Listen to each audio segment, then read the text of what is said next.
Do you feel fulfilled in life?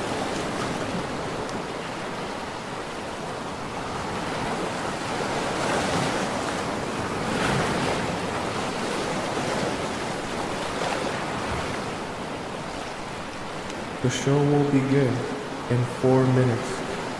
Are you ready?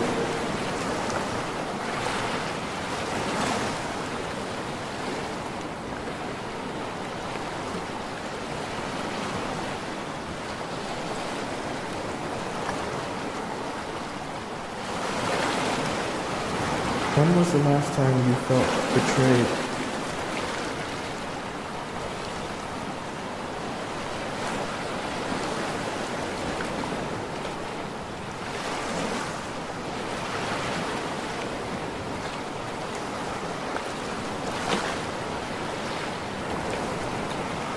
When was the last time you felt loved?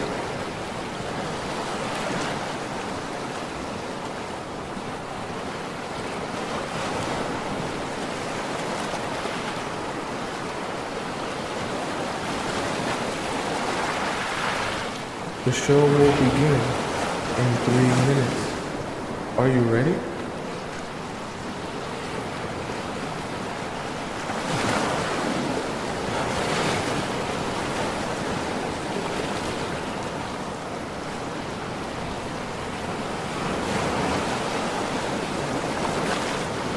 What did it feel like to be in love?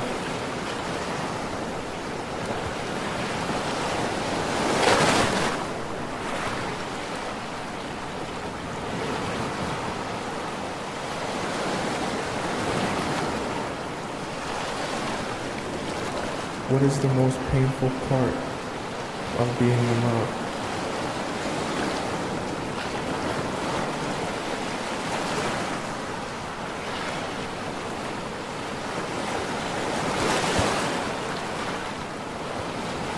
The show will begin in 2 minutes. Are you ready?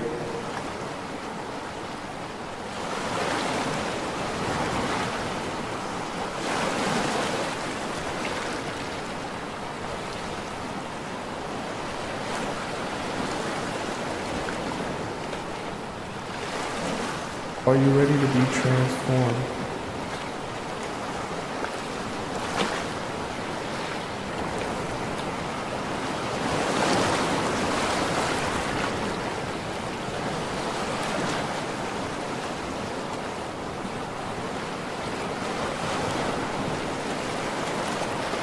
Are you ready to make a change?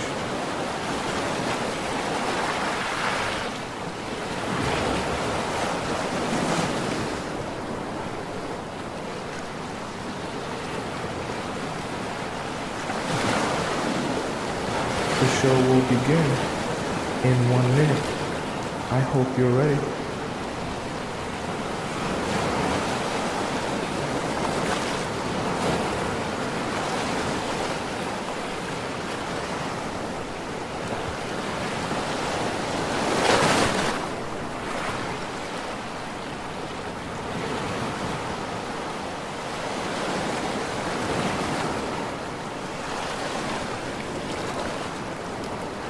The show will begin in exactly 30 seconds. Get ready.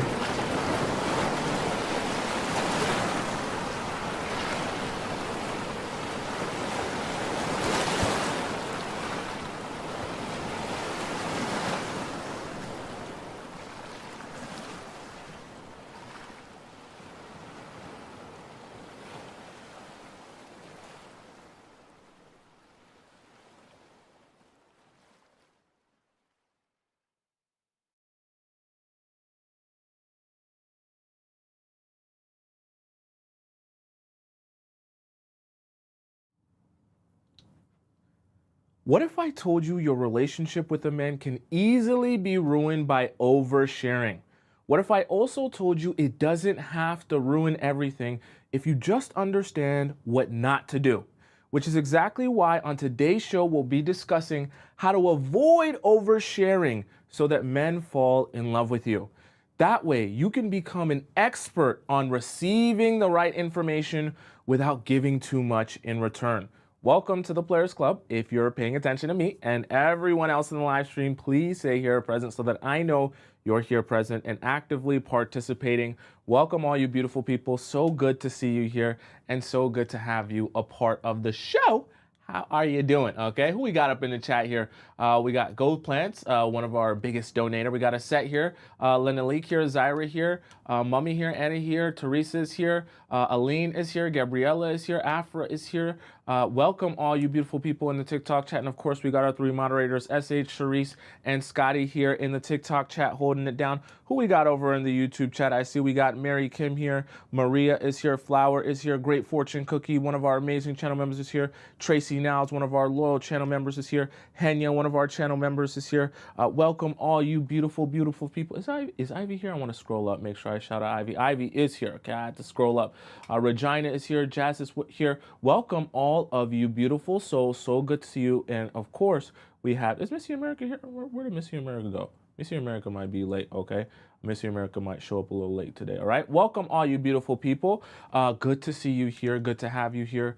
Let's get started on number one, okay? I know oversharing can be an issue on dates. And so in today's show, what I want to kind of break down for you guys is the different aspects of oversharing that you can make a mistake of doing. So what I mean by that is there are going to be typical topics of conversation that you're going to have with men on your dates.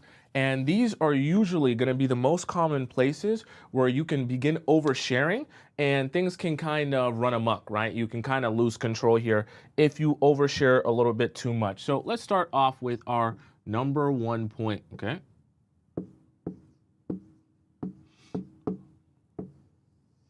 Is the past, okay? So I want to kind of paint a little bit of a picture for you with the past and why this is so important here, okay? So you're gonna have two types of guys. Trying to work on my drawing skills for all you beautiful people, right? So you have two types of guys in our drawing. You like that? You like that? I know you likes that. My drawing looks a lot better, doesn't it? Okay. And here's the thing. One of these people, one of these men here, is going to be the current.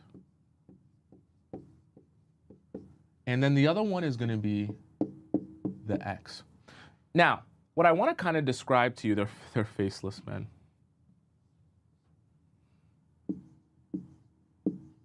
What I want to kind of describe to you here is a concept that I want you to take in about the past, why it's important, and then how to avoid oversharing this and share it the right way. See, this is the thing about the guys that you're dating when you're talking about the past. If you make the mistake of oversharing too much information about the past, especially if that information about the past is how that guy has treated you so horribly, how he's disrespected you, how he cheated on you 1,000,000 times and you took him back 1,000,000 times, what these guys are going to attempt to do is they're going to look at this reflection of the ex to figure out where they should meet you, right? Are you following me? So let's kind of describe this here. We'll put this down here as the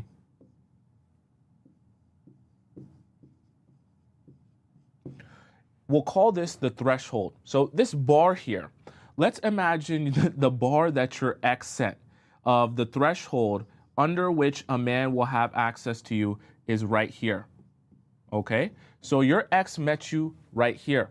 In the process of you telling him and oversharing especially about all of this information in detail about how this ex met you down here, he did less than nothing for you, he didn't pay for a single date, he didn't take you out once, all you did was spend time with him in the house watching Netflix, and even still with that, you didn't break up with him, he eventually cheated on you and then chose the other girl to date her instead, and that's the only reason why you guys broke up. So you're really setting the bar all the way down here.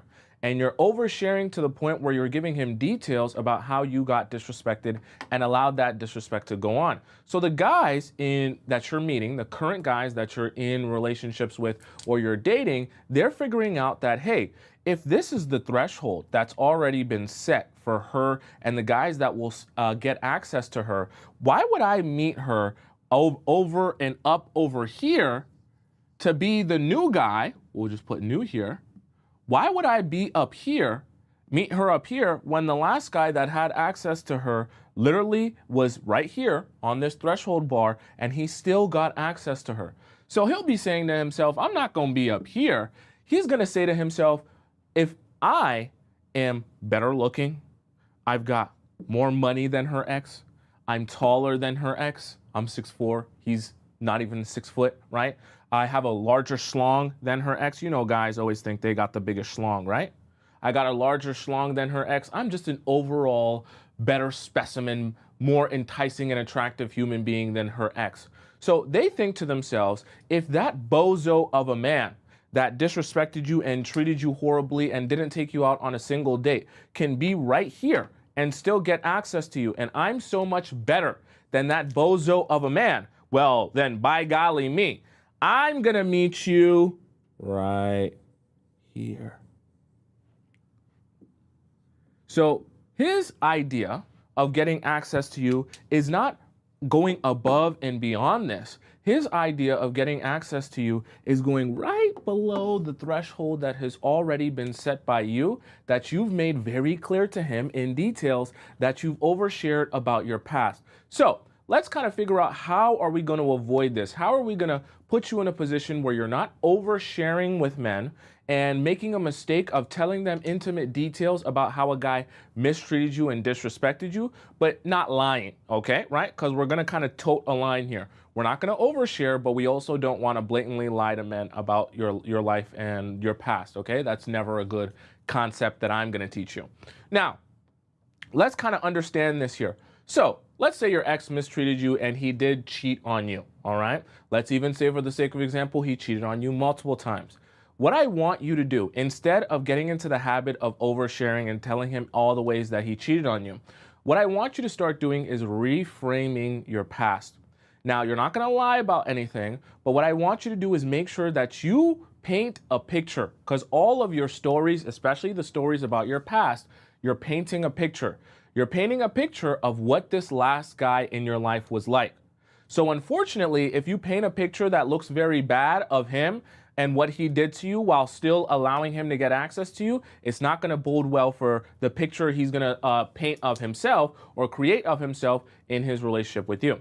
So the picture I want you to paint is, my expectation of the men in my life is right up here, right? Guys are going to have to be at this upper echelon, right, up here, in order to get access to me. Any guy that doesn't reach this upper echelon of men doesn't get access to me. There was a point where I thought that this ex at one point was capable of meeting me at this threshold that I have set up here, right? We'll call these your standards.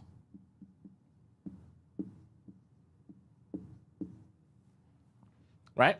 So this is my expectation of any man that is going to be in my life. Now, if a guy, or sorry, let's say in this case, my ex, when he showed me that he couldn't meet those standards, he couldn't meet that threshold that I had set by cheating on me, by going behind my back, and I realized that to be the case, I realized it was time for me to let go of that person and that relationship, and I walked away, stepped away, I ran away, and that guy doesn't have access to me whatsoever anymore. He couldn't even dream of having access to me anymore. He couldn't call me, he couldn't message me, he couldn't send me a TikTok meme, he can't do nothing with me whatsoever. That is the way you want to frame and paint that picture, because now you're showing him that yes, that guy may have mistreated you, he may have disrespected you, but you don't allow that. And even if you did, okay, for those of you who are like, but Tomisin, honestly, when he cheated on me the first time, I took him back. When he cheated on me the second time, I took him back. And when he did it the third, fourth, and fifth time, I took him back. What I want you to do instead, right? You're not going to say, I let him cheat on me 50 times and I took him back. What you're going to say instead is, the person I have grown and matured to become now, the person you're seeing in front of you now would never in a million years allow those things to happen ever again.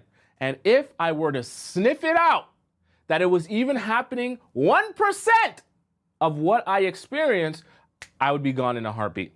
Because I have grown so much, you hear what I'm saying? Grown so much and matured so much, I am no longer that person that I was when my ex was in my life at this threshold right here.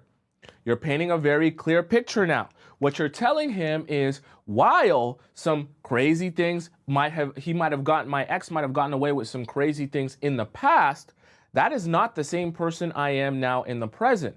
In fact, if someone were to try those same things with me in the present, including my ex or you or anyone in my life, they would immediately have me exit their life without ever having a conversation with them about anything. And that's the exact picture that you want to be painting to men when you're going out on dates with them, right? That's the way that you share with them just enough information that they're getting the point and getting the picture, but you're not making the mistake of oversharing about a topic that can actually put you in a bad place where you're actually painting a picture that men can treat you any way that they want and disrespect you without ever having any consequences for that, okay, right? So we don't want you oversharing the past, okay? The guys that you go on a date with, I know that talking about exes and talking about past relationships is obviously a main topic of concern that you guys are going to discuss. We want you sharing the right things, and we don't want you oversharing on details, especially when those details are actually bringing your value down in his eyes. Does that make sense to you guys so far, and why that's very, very important, okay? Let's move on to our point number 5. Right, that's funny. I didn't even, I was going so fast I didn't realize I actually drew a schlong. Very funny. Okay, did I say let's move on to number 5?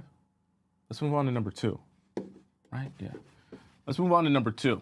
Okay, my brain's moving quick today. Number 2 here that I want us to discuss. Okay. Very important to never overshare this, and we've talked about this a lot in the Players Club.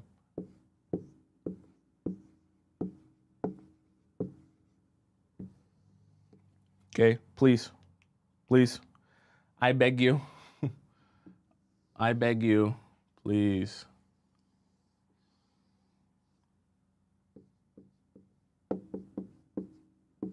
Oops.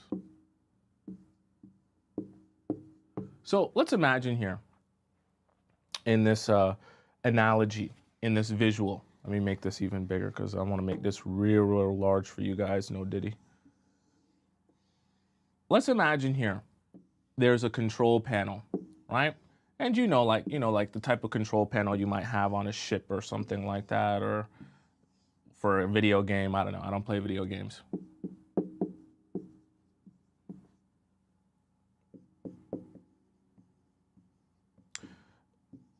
And let's imagine on this control panel here, you have all of these different emotions. Okay, so you have anger, you have happiness, you have sadness here. Let's put something else. We can just put upset, right? We can put grief. Okay, and we'll just put here joy, whatever, jubilation, however you want to describe it. Now, the reason I kind of want to build you this visual is because trauma, when you overshare it, can become something very detrimental to you and what you're trying to do. When you overshare your trauma, you trauma dump on men. It might feel good in the moment, right? It might feel good to do because when you meet a guy and he can be like your therapist right away, I tell you to be a sexy therapist. But when you meet a guy and he can be like your therapist right away, where you can dump on him all of your issues since you literally were born as a child, you can start to feel like, well, Thompson, that feels really good to do on a date, and I love that, and I feel so much closer to that guy. But the problem is you're giving him this control panel here. You're literally showing him word for word, band for band, okay? All the different ways that you have been traumatized throughout your life. Subsequently, you're actually showing him how to push each one of your buttons. So that's the reason why I put emotions here on each one of these buttons, because this control panel isn't just a random control panel. This is a control panel for your emotions. And here's the problem. If you overshare this trauma and you trauma dump on these men, you're thinking to yourself, well, now at least he knows what I've actually been through. But you're giving him this control panel to your emotions, and you have no idea what a stranger is going to do with that level of control over your emotions. He might decide, oh, perfect. Now that I know all the ways she's been deeply hurt and traumatized, I'm going to make sure I use this control panel to get her to do things or feel things when it's convenient for me. So if I want to make her, let's say, have anxiety, I'm going to push a particular button or do a particular thing that's in line with the trauma she's already experienced. And then when I make her feel that sadness or that upsetness or that anxiety, now I can get her to do what I want her to do, right? Also, vice versa, if I know certain things based on her experiences can make her feel really good or feel really happy, and I want to give her that in order to control her and control her emotions, well, then I'll push that button.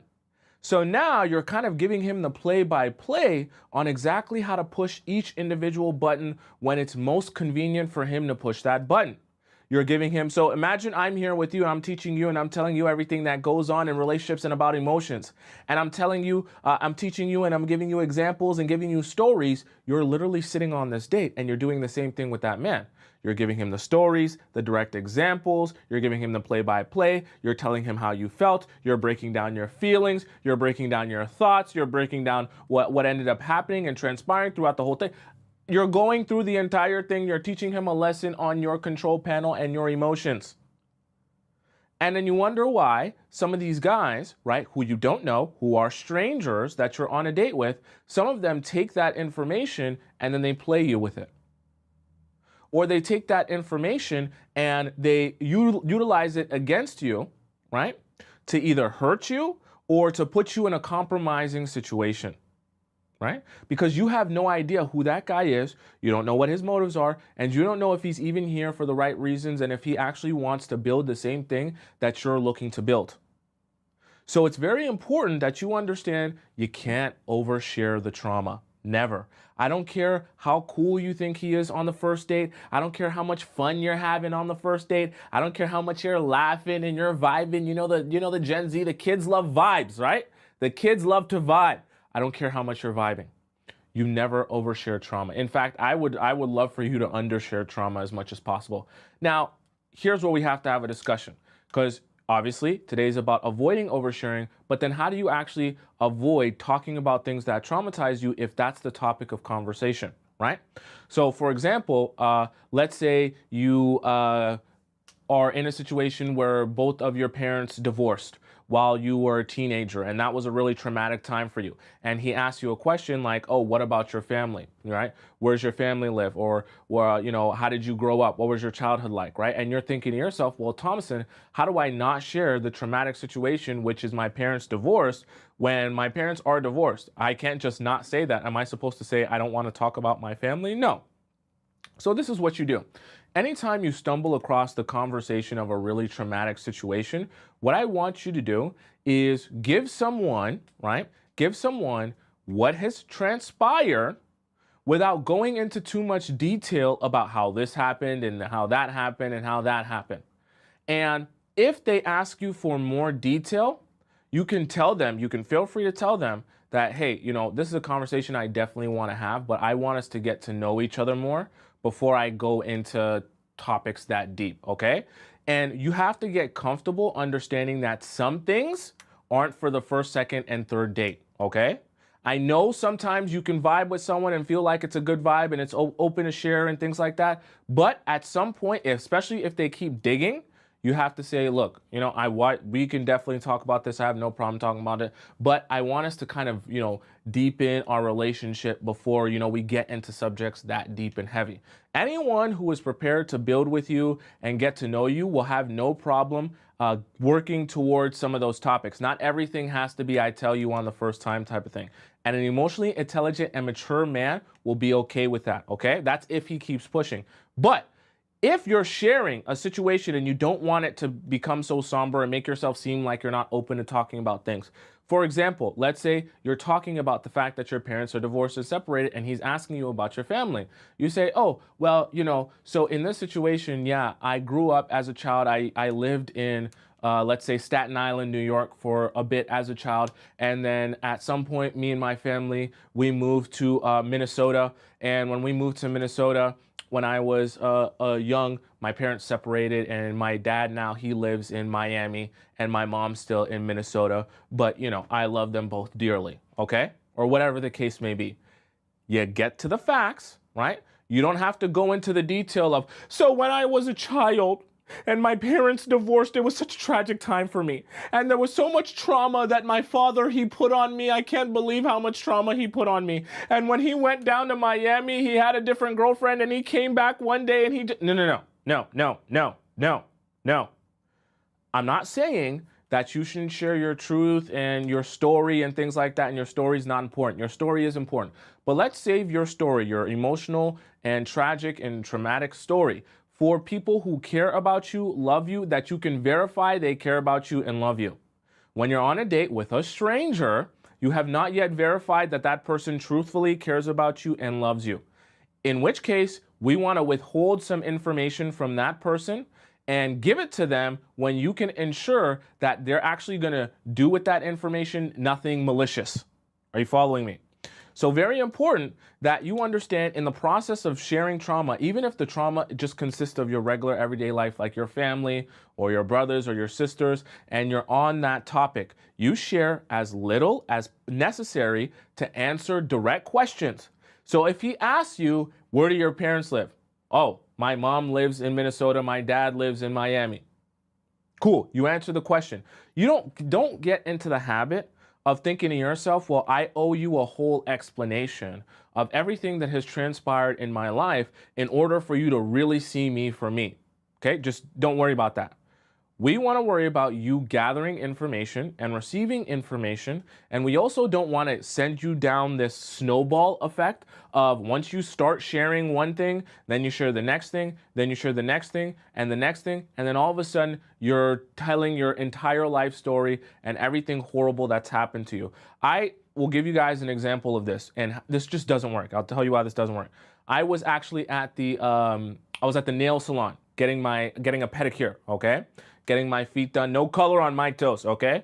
I was getting my feet done, and there was a guy that came in to get a pedicure, and he was sitting beside me, all right? He sat beside me. He's like an older white gentleman, and he sat down, and immediately he was like flirting with the woman who was doing his toes. She was an Asian woman, right? She was like in her 20s, and I just sit there and I be quiet. I don't say nothing to no one. He's talking to the woman, and he's like, oh, you're pretty and stuff like that. Have you ever been married? Do you have any kids and stuff? And then he just goes into this whole soliloquy about, we're all in the salon is quiet. And he goes into the soliloquy. Yeah, so, me and my wife, we got divorced. It's really tough on my child. And the other day, my daughter, she's coming in and she's telling me stuff about her body, and she's telling me stuff. She's asking me questions about sex, and I'm having to answer them. And she doesn't want to talk to her mom because her and her mom don't get along like that. And it's been really tough for us. I'm seeing another girl, and he's telling his entire life story to this girl, and everything that's transpired that's traumatic in his life and in his situation with this woman who's doing his nails. I kid you not. And it's dead silent in the salon. So everyone's hearing this story to a stranger, right? Just dumping. And I say that to say, when you get into once you get that ball rolling, trauma dumping, you can start to lose yourself just saying everything. And you're telling all of your trauma. And this is a complete stranger. And you're just going and going and going and going, right? Without no end to it. And I don't want you in that position. okay? I want you with some self-control, understanding this isn't the time and place to be telling you all of my trauma and everything that's went on with me. If you show yourself to be someone of value in my life and consistency in my life, then you will get more and more of those stories, okay? Most of the time too, when you start getting into heavier topics and you say, no, I'd love to have this conversation, but just not on the first date, majority of men who are mature, actually I should say all men who are mature will be okay with tabling certain conversations for later, because not everything is a tell someone on the very first date type of thing or the second date, right? You ease into certain topics, which is perfectly fine, okay? And I want you to get into the habit of going into your dates and your situations understanding certain topics I'll be open about, we'll share, we'll talk about, but certain topics I'm gonna leave within me, close to my chest, and wait until it's actually the right time to talk about those things. And you don't even have to say that. That's only if someone continues to dig and dig and dig and dig, right? Then you can start to say, okay, chill, we gotta switch it up here, right? So very important, you don't overshare, especially about trauma. Now, let's hop into number 2. I hope that makes sense to all of you so far. Do you guys have any questions? I want to make sure everyone's I want to make sure we're all on the same page. Yeah, that nail salon, it was quite strange. He went on and on. I left the nail salon, he was still talking about everything that happened in his life or was happening in his life. Quite crazy. I haven't been back there since. All right, let's go on to number 3. In terms of oversharing that I don't want you to do, okay?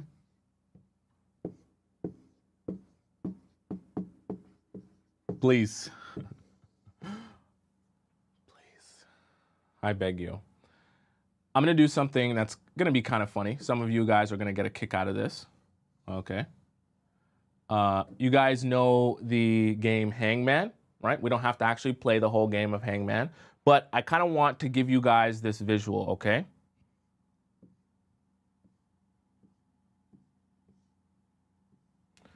So let's imagine there's a Hangman game going on here, right? So you guys know how Hangman goes.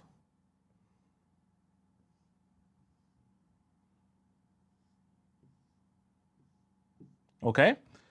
And let's imagine in this game of Hangman that men are playing with you, they're trying to get to understand, what does the word say?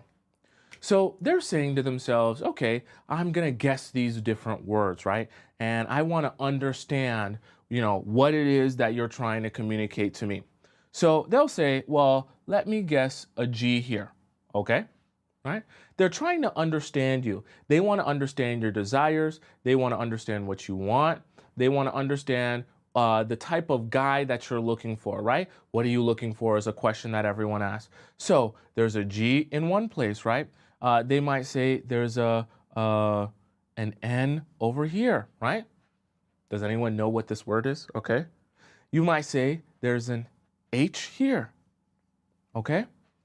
And as he's asking you more and more questions about your desires, he's getting closer and closer to a very, very important answer for himself, trying to understand what this is. Can you guys guess what this word is? Does anyone know what this word is? Can you guess in the chat? I want to see if anyone can just get it off of the whim, okay? You should be able to if you're paying attention. It's 2 words. Okay, 2 separate words. You guys can all guess there and see if I want to see who's paying attention.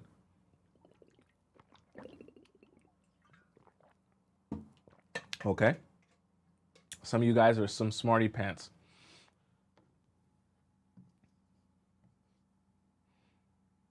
I actually did this wrong. This is hard to do.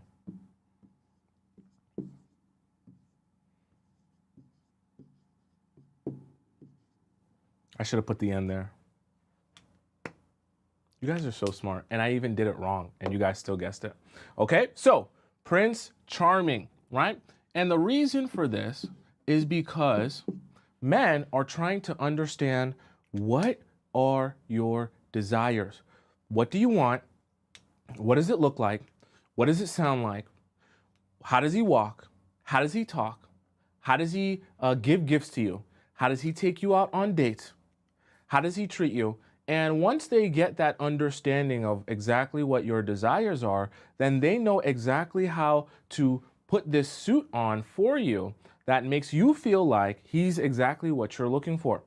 So when you overshare desires, you'll essentially be like playing a hangman game for him and giving him the exact playbook on exactly how to dress himself up for you so that he can be exactly what you're looking for. The problem is, though, you want to know the only time you realize he's not what you're looking for?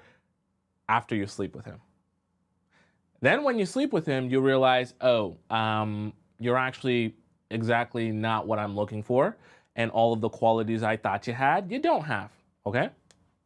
So the reason I say this and talk about oversharing as it relates to desires is because men will change the way they are so that they can make you feel like they're who you're looking for. Now, how do we avoid that? We avoid this, and we avoid letting men in on all of your desires by being very, very vague. When men start to ask you, hey, what's exactly, your perfect type of guy? How does he treat you? Where does he take you? And all those type of things. What I want you to do, you're not going to say, oh, I'm not going to tell you about my perfect guy because I know you're just trying to get a Prince Charming suit so you can put it on and trick me and sleep with me and jackrabbit yourself inside of me and never speak. No, that's too much. We don't want you to do that. We want you to stay in your feminine. So in this case, when you're being slick and he asks you all these details about what your desires are in a man, you can pretend, oh, I'm just not sure. I'm like a damsel in distress and I just have no idea what it is I'm looking for. But I know one day a big, strong man will come and he'll literally sweep me off my feet one day. But I have no idea what he'll look like. I have no idea what he'll sound like. I have no idea what his personality will be like. I'm sure when I see it, I'll know it. Okay? Perfect. Because you set up a situation where it doesn't look like you have any animosity towards him or you have any sort of trick up your sleeve where you're purposely not telling him things. You get to stay in your feminine energy, this feminine role where you're just saying, I just honestly don't know. I wish I knew. Maybe if you're a smart, intelligent man, you could teach me or show me, but I just don't know what it looks like, don't know what it smells like, don't know what it feels like. I've never experienced it, right? And this is great because now you've given him absolutely nothing. You've given him nothing to go off of. You've given him no real information and you've given him no real details. So imagine this like a game of hangman where he literally has no clues, right? Because clues is what makes it easier to know exactly what it is. And if there's no clues, no information, and it's too complex to guess or guesstimate, now he's literally just having to whiff and give you what he thinks you might want. And depending on who you are or what you enjoy or what you're looking for, he may or may not be what you're looking for. But that's good because now you're evaluating him more on a basis of who he actually is than giving him so much detailed information that he can be exactly who you are looking for. Because you can't evaluate a man properly if he presents himself to be exactly what you're looking for, but you're thinking to yourself, wait, but in my evaluation, you fit every single box. But then until you sleep with him, you realize he doesn't actually fit those boxes. So we don't want that for you. When you share your desires, the way to not overshare, the way to undershare is to be vague. But we want you being vague in a specific way where it's like, I just don't know. And I wish I knew. And if I do, I'll tell you one day. Because it sounds like I'm not withholding information from you. It sounds more like I wish I had that information to give you. I just don't. Okay, we get kind of tricky and sneaky on the Players Club. Okay, just don't tell anyone. Right? It's going to be our little secret. You're not going to give men the play-by-play on exactly how to create a Prince Charming suit to be who you're looking for. All right. Let's hop into number 4. Okay. You guys like that, Hangman? Maybe we should have played the whole game out. Maybe that would have been even more fun. Okay. Number 4 that I don't want you to do in your oversharing, that I want you to get into the habit of undersharing. Okay, number 4.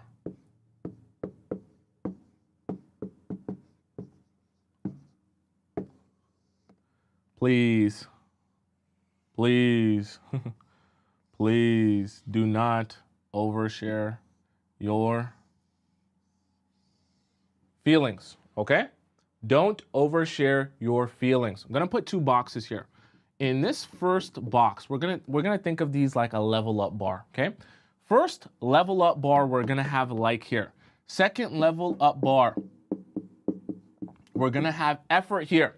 So in these two level up bars, what I want you to understand is the concept of how oversharing your feelings. Now, I'm not talking about feelings of how you feel in your mind and whether you're happy or sad.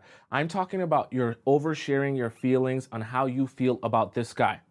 Telling him how much you like him, telling him how much you want him, telling him how, amazing of a man he is and how he's doing exactly what you've been wanting a man to do. He looks exactly how you've always dreamt your husband to look like. He smiles exactly like the husband you thought you would have. He's as tall as the guy you've always wanted. He has the exact career, the look, the charisma, and you're just oversharing how much you like this guy, especially at the very beginning. Horrible, horrible, horrible mistake. So let's imagine this visual here. Let's imagine that you make the mistake of oversharing your level of like for this guy. So you're telling him that in terms of my bar, let's imagine this as a level up bar. My bar here for the amount that I like you is all the way up here, right? It's all the way up here. And in turn, right, there's always going to be a balancing act here. He's going to realize if the level that you like me is all the way up here, damn near full to the top, because of how much you said I'm literally the perfect man for you and I don't need to do anything more to be any more perfect, he's going to say, oh, amazing. Thank you for the great information. So glad you told me. Now, my effort bar is going to be down here. Why is the effort bar going to be all the way down here? Because you made the mistake of oversharing with me exactly how I'm already perfect. I'm already amazing, and I'm already everything you could have ever dreamed of. And you told me that on the first or second date. So now I know if I dwindle down my effort for you, I will still be perfect, I will still be amazing, and I'll still be so much better than any guy you've ever met in your entire life. This is good. This is good for him, I should say, right? Not good for you. This is good for him from the standpoint of now he knows once he takes a lot of this effort away, you'll still like him a lot. Even if the amount of like that you have for him dwindles down to like, let's say here, it's still enough for you to be in a relationship with him and he got to scale back on his effort by so much. So I say that to say you can't overshare your feelings for a man, especially not too early. Because the more confirmation you give him that he's so much better than any man you've ever experienced in your life, the more confirmation you're giving him that he can decrease this level of effort and still get the same amount of investment from you because of how much you like him. So what we want to do is we never want to overshare this. Okay, so how do we avoid oversharing this? You simply want to dial back your compliments. Okay, I know this is going to sound mean.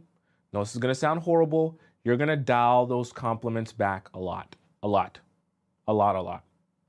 You're not going to be overly, oh my God, you're so amazing. You're so handsome. I've never seen a man as, no.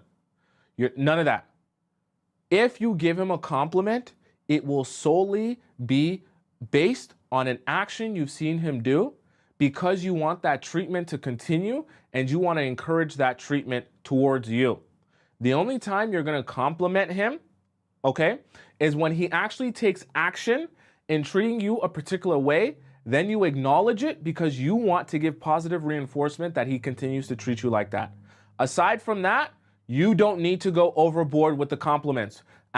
I'm telling you this, okay? I'm telling you this. Me and you, we're friends. I love you. I care about you. A man who is handsome already knows he's handsome. You don't need to tell him. I'm telling you the truth. You're not gonna get closer to his heart by telling him he's handsome. A man who is fashionable and has nice style, you're not gonna get any closer to his heart by telling him he has nice style. It doesn't do anything.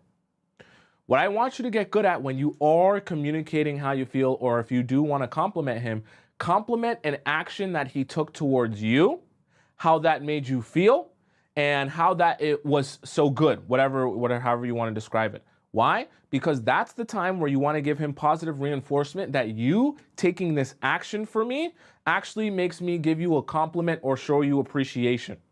Not just you being hence, that doesn't do anything for me, okay? Right? So someone said for an example. So for example, if you meet a guy and you go out on one date with him, and let's say, he's a handsome guy, right? He's tall, he's 6'4", he's got a nice smile, everything good, he's got muscles and all that good stuff. You say, wow, honestly, you're one of the most handsome guys I've ever dated. No, we're not doing that, okay?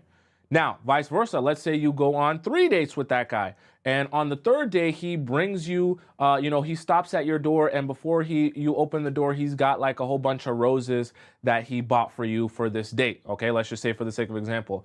Then I want you to say, oh, I really appreciate the fact that you went the extra mile and got these roses for me. I love red roses. These are my favorite. And I'm so appreciative of the fact that you did this for me, right? You're complimenting the action because you want to encourage the action.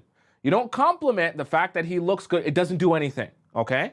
And it also allows him to know that the amount that he is so perfect and so amazing and how you feel so good about him, especially if he hasn't done too much for you, will tell him that less effort will still get him the same result. The only time you want him to be hearing compliments from you is when he's putting in more effort, okay? So let's imagine it like this. Every time he takes a jump up in more effort, that's when he hears appreciation from you.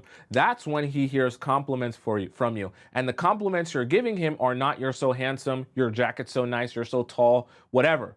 The compliments he gets from you is I appreciate the treatment I'm receiving from you. You're such a man for doing this for me, right? Or you're such a stand-up type of man for doing this for me. I appreciate the way you treat me. I appreciate the things you do for me. That's the type of compliment you want to be giving. Not these, oh, you're so handsome. I've never met a guy like you. You're so much better than all the other guys. You're so much taller, cuter, more fashion. No. Okay? Are you following me? Very important. Very important. Right?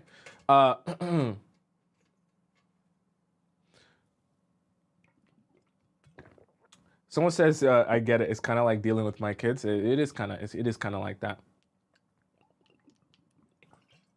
So please, let's make sure we're not going to be over complimenting these men, and we're not going to be oversharing our feelings. We give compliments as they relate to actions and treatment, not as they relate to just how much you like him, as if he is saving your life by dating you. Do not make men feel as if they are saving your life by taking you out or dating you, right? Just being in your presence, right? They are not bestowing you or doing you a favor by being in your presence. If you worship men like that, they will take advantage of you, okay? I have to be real with you. If you worship men like that, they will take advantage of you. Let's go on to number 5.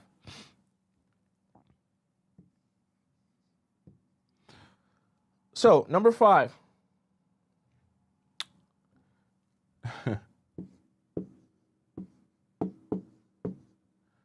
Okay. So let's build a little bit of a visual here with number 5. Rules is something you want to avoid oversharing. And this is actually something that we haven't talked too much about that I want us to all take in together. And we mentioned it a little bit in yesterday's show, but I want to get into more detail within it here. It's great that you have rules and boundaries, and things that you will or won't do. I'm so happy for you, and I want you to have rules and boundaries. That's exactly what we talk about. However, if you make the mistake of oversharing those rules and boundaries, you're actually doing yourself a disservice. Let me explain this to you. So, men are kind of like children. So imagine you have a child here, okay? And this child, you're telling this child, hey, we've got a fence up, over here all around this, our backyard. And look, you can run around, you can go here in the grass, you can go there, you can go wherever you want, right? But you just can't go outside of the fence, right? But here's the problem. See, when you tell them, I specifically don't want you to go on this part of the fence here, because on the other side of the fence over here, there are these little tortoises that could bite you, or insects that could bite you. And all these little insects over here are very bad for you. And I really don't want you going over this specific part of the fence here. That's my number one rule for you. Now the kid that was playing around, he's saying, I wonder why mom keeps telling me not to go over to this part of the fence. What bugs or insects are lying on the other side of the fence? Why can't I go over to this side? So then he creeps and he creeps and he creeps and he goes up to the fence and he touches it and he's like, nothing happened. Then he creeps and he creeps and he creeps and he climbs on top of the fence and nothing happens. And he creeps and he creeps and he creeps and he takes one leg over, two legs over, and eventually he's over the fence exploring all that's over here. Okay? The reason he's doing that is because you didn't just say, hey, follow these rules and stay within this fence. You said specifically, don't go to this area right here where there's something I don't want you to see. So you actually ended up making the most interesting thing in the entire backyard, the one thing you told him not to go see and go do. So what I want you to understand, rules are good. Boundaries are good. I want you to keep those boundaries and have those rules. But don't shoot yourself in the foot by telling a guy, hey, I want you to know, I've been watching the Players Club. I love Tomisin. He's one of my favorite creators. I've been watching all of these different relationship content creators. They're all so smart. And I want you to know I'm smarter than you. So I've made this new rule where I don't sleep with men until 90 days into the relationship. I'm 100% sure I won't do it with you. You're thinking in your mind, oh, well, Tomisin, you'd be so proud of me the way I stood up for myself and set those boundaries and set the rules straight. I'm telling him exactly what I want, exactly how it's going to go, and that I mean business. But what you're actually doing is you're making the most enticing part of you and this relationship with you the idea that he's going to try and sleep with you before the 90 days is over. And that's what I don't want. Because you're actually allowing him, or you're making it more interesting for him to add more pressure to you and the situation so that he can try and sleep with you even faster.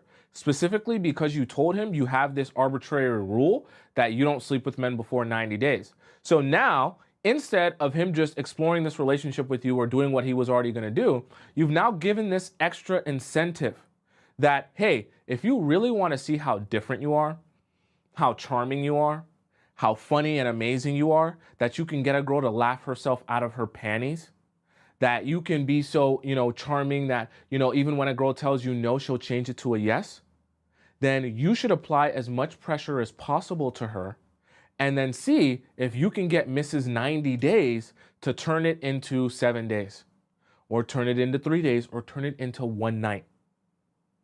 So you've actually made it so enticing for him to get you to break that 90-day rule simply because you stated this 90-day rule. So you're better off not saying anything and not oversharing all of your rules, that all the men can be focused on breaking those rules, as weird as it sounds, right? You see, one thing that you'll learn in the Players Club and even in psychology, you don't want to bring attention to things that you actually don't want to bring attention to. I know it sounds weird, but if you actually want something to be forgotten about, not thought about, not pressed on, not paid attention to, you have to act like there's nothing there. Because if you act like, hey, don't look over there, where there's something that I don't want you to see, that's exactly where everyone's going to look. You have to act like nothing is going on. So when you're dating men, you don't overshare your rules, you just have them. You know what you're doing. You know what you want, you know what your expectations are and your boundaries are, and you allow him to show you, based on however he acts and chooses to act, if he's going to abide by those rules or expectations. So for example, if you have a 90-day rule in your mind, just saying, hypothetically, you have a 90-day rule where you're not going to allow a man to sleep with you until it's 90 days, or let's say it's 8 dates or 7 dates, whatever your rule may be. And you say to yourself, okay, no matter what happens, what transpires, he's not going to get access to me before those 90 days. You then, instead of saying anything to him, just do that. So when he tries to sleep with you, you avoid that. When, like, that's our whole show yesterday, avoiding sex, you use all of your skills and tool sets and knowledge to understand, how do I avoid sleeping with him until that 90 days is up? And if he asks me why I'm not, I just give the excuse that I want to focus on the most important parts of our relationship, which is our connection, and not jump into other things too fast. You don't have to tell him about your 90-day rule. You just tell him that your focus is on the connection, right? Okay? Which it is. You're not lying. You were just keeping his focus, where you want his focus to be.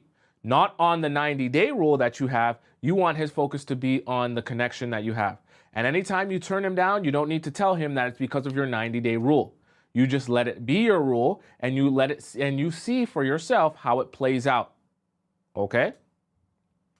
Are you understanding me? Does that make sense? So that is those 5. Do you guys have any questions about any of the 5 that we just discussed here? Okay, I'll answer any of your questions here about this topic. Someone says, y'all think a man will really wait 90 days? I mean, it depends. Does he really like you or not? If he doesn't really like you and he's not really invested in you, absolutely not. He won't wait 90 days.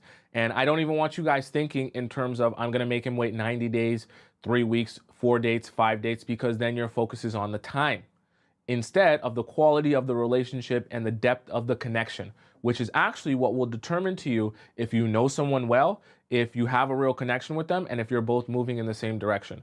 90 days in itself is not going to determine that for you if you spend all 90 days staring at the wall beside them or watching movies. You're not going to know them any better to determine any of those answers, all right?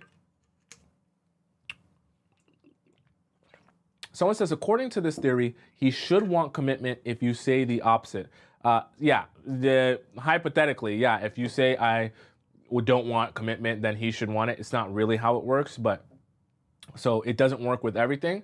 But I mean it from the sense of, when you give rules like that, I'm not going to do this, I'm going to hold out this, I'm going to hold out that, you're just giving an extra incentive that men want to, like, prove to you that they can extract something, or prove to themselves even that they can extract something from you that you didn't originally want to give them. Okay, right? It's different, because commitment is not something that, that's not something that's on men's minds to extract from you. Are you following me? You're trying to extract commitment from the guy. So if you think reverse psychology would be telling him you don't want commitment so he'll want it, it doesn't work like that, because you're the one trying to extract commitment from him.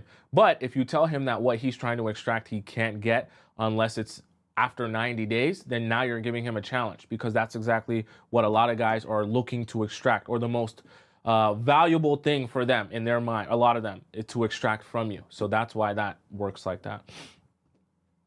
Flower says, I'm a brutal dog trainer. He won't get any pineapples from me until we are married to each other. If you want to wait till marriage, that's perfectly fine. Oh, by the way, let me go to our donations here. We have a lot of donations. Thank you so much for all of you guys who donated. Electrofield donates $20. She says, private relationship advice 100% works. Worth the wait. Amazing personal upgrade. Thank you, Thompson.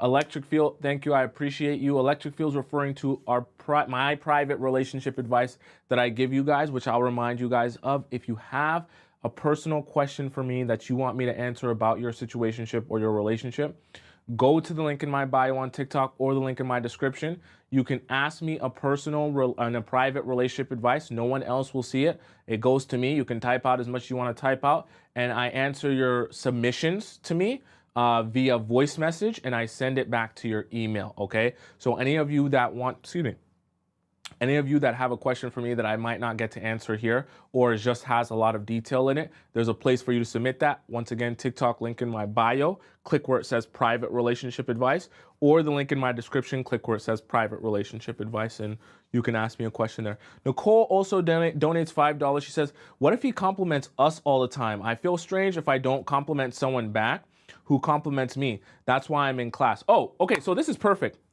Nicole, and any of you that are wondering this yourself, what if a guy compliments me a lot? Why should I just not say anything back? This is a cool trick that you can do. And this is actually one of the things that I learned in a book called How to Win Friends and Influence People. I believe that's the title of the book. Okay. I read a lot of books. All right. So my point being, you can do this thing where you allow people to, when they compliment you, just act as if you don't even like, you're like unsure of it. So, for example, if someone says, "Oh, you're literally so stunning. I've never seen anyone like you in my entire life. You are literally like a goddess." Your response, and you can say thank you, but you can even add to it and say, "Really? You think so?" As if you don't know, you're unsure. And let them get into the habit. This is kind of a weird psychology thing. Let them be the one trying to convince you of how amazing you are, right? And you accept the compliment and almost as if, "Oh, well, really? Can you give me, I don't know, really? Give me examples. I'm not really sure. I have no idea. You're the one observing me." Then it puts them in a position where they feel like it's necessary to show you examples or explain to you exactly why and how you're so amazing. It works well, and people love to be able to prove to you how amazing you are, especially if they feel like you don't realize it. It's one of the ways how you kind of win people over and they really like you, because who would like it if I gave you a compliment and you're just like, talk to the hand, I already know I'm beautiful, right? But if someone compliments you and says you're beautiful and you act as if, "Oh wow, really, you think so? I'm that beautiful," even though you know that it to be true, it lets them go on the train of convincing you and like, "Oh my God, wow, you don't really realize how beautiful you are? Let me tell you, you're a goddess, your hair, your nails, your booty, your everything," right? So it's a perfect way to just do that and let them go on a whole tangent, proving to you how amazing you are. Okay. Trust me, it works. All right. And the other thing you can do is just accept a compliment, right? It's not, you don't feel that this subconscious pressure to compliment someone back because they give you a compliment. Okay. Right. Like it's perfectly fine. You'll be fine. Your life's not going to melt. They're not going to melt if they don't get a compliment back from you when they give you a compliment. You're perfect. In fact, when someone compliments you a lot and you're just accepting the compliment, you're actually setting this dynamic up that I'm the one with all the power, with all the control, which is good actually. You kind of want to be in that situation. Don't try to diminish your power by being like, "Oh, you gave me a compliment, let me look for something to no, who cares? No, you think I'm amazing? Okay, you can tell me. Fine, perfect. I'm glad.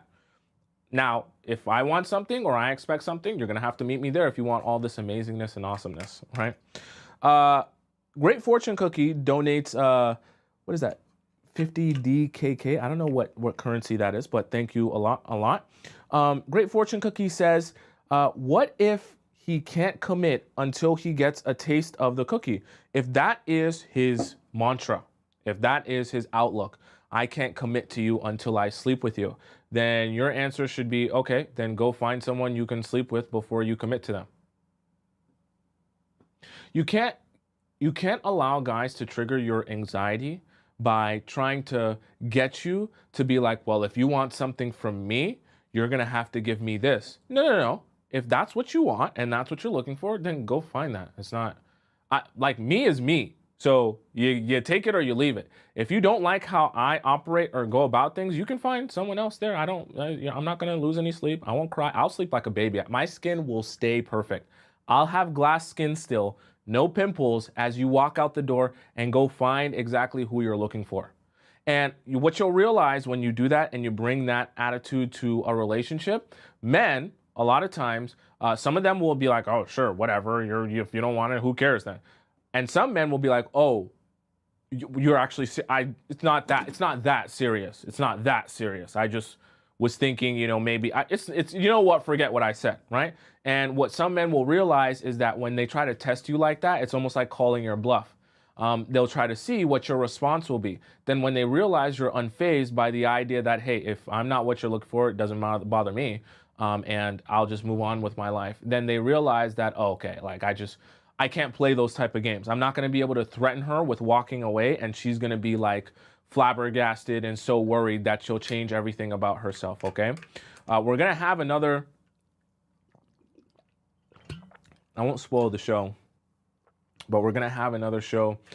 Probably tomorrow's show is how to dress properly so men fall in love with you. But it's not going to go where you think it's going to go. We're going to have a very interesting show tomorrow, okay? I won't say too much. It's going to be a surprise show. We'll have lots of good conversations about dressing, how to dress and things like that. Don't you worry. I want you to come tomorrow. All right. So, do you guys have any more questions for me? Right. Yes, tomorrow will be the same time. Okay. Someone said, please do a recap. Oh, by the way, for those of you guys who came late and you missed the points that I made, please go to my YouTube channel and you can rewatch the entire show. My YouTube channel is just on the top right corner of the screen. It's Tomisin Atobatele.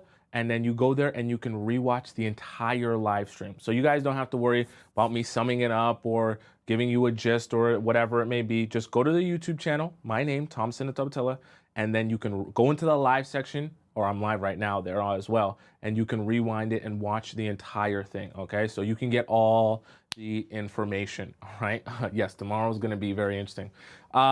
So Ivy says, I've been asked for that. Yes, you actually inspired that. I do look through my Discord and look through what you guys want. So we'll talk about that tomorrow. Now, at the end of the show, you guys know we're going to head into Discord time. Please send in your Discord questions now. For those of you who want to ask me a question and get it answered on the show, because I do that as well. I answer questions on the show because when we're hopping into Discord, if your question's not there, we might not be able to get to it. So if you have a question that you want me to answer live on the show, make sure you send that in for the end of the show. That way I can get to it, okay? Isabel donates $10 in the YouTube chat. You guys are so generous today. She says, what if you have a really good emotional chemistry with someone, but they can't afford the lifestyle you want? Is it justifiable to break up with them for that? Isabel, if a man doesn't meet your standards of what you want from a man financially or where you expect him to be financially, then those are your preferences, I guess we can call them, right? If that's your preference to have a man who's financially stable or at a certain threshold financially, then that's your threshold, right? That's your preference. Don't change that or say it's not going to be that because you meet a guy and he's not there and that's not working out. Because your preferences are your preferences. That's you being honest with yourself about what you need and what's important to you. So if that's important to you and a guy doesn't meet that, you can break up. You don't have to tell him I'm breaking up with you because you don't have enough money or whatever the case may be. But those are your preferences. Because what's going to happen is if you stay in that relationship, despite that, and then 5 years down the road, you're still very unhappy, you're going to be like, damn, why did I stay in this relationship that didn't really fit what I wanted? Because I wanted to be a good person, but then now I still don't even have the happiness. Then you'll be wondering why you compromise on your happiness to be with someone that you don't even end up with, and you'll feel like you wasted a lot of time. Don't compromise on your preference if you know it's that important to you, okay?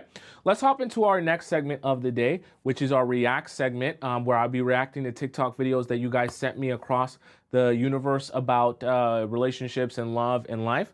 While I hop into that and clean up this board and put my chair in front, we're gonna watch an intermission video. Today's intermission video comes from a creator called Matthew Hussey. It was a creator. He's like one of the biggest relationship creators. His name is Matthew Hussey. He'll be talking to you guys about what to do if you feel like you get obsessed too quickly, okay? So let's hop into the intermission, and I'm gonna join you guys in literally a minute or so, and we're gonna do our React segment.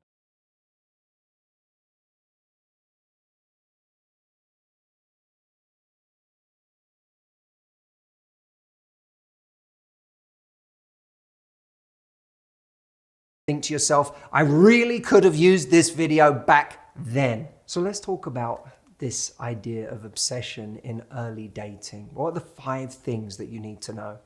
Number 1, identify the feeling that you have. When we're out there meeting someone, falling for them very quickly, and then very quickly becoming anxious about the fact that they're not texting us or worried that they may not like us as much as we like them, is very tempting to think of this as being a sign of how important this person is, a sign of how much our happiness resides with this person and the possibility that they end up choosing us as their partner. What this feeling actually is anxiety. And it's important that we label it as anxiety. This is a form of anxious rumination. I really like them, they don't like me as much as I like them. And if they don't like me as much as I like them, my whole life is going to get worse. I'm going to be heartbroken. I'm never going to get over it. They're not texting me right now. Oh no, this person that holds the keys to my happiness doesn't want me back. I'm about to lose someone who is right for me. We have these thoughts, and they are not an indication of how valuable this person is. They are an indication of the intensity of an anxiety that likely long predated this person. And you can do a test on that. Is this the first person you've ever felt this anxiety with? Or is the anxiety a constant in your life? If it is, good news, it's not that this person is the most important person in the world. It's that you are coming to the table with a pre-existing level of anxious attachment. Now that we've identified that feeling as anxiety, let's get to point number 2. That anxiety will follow you anywhere you go. It will follow you to a different person in the future.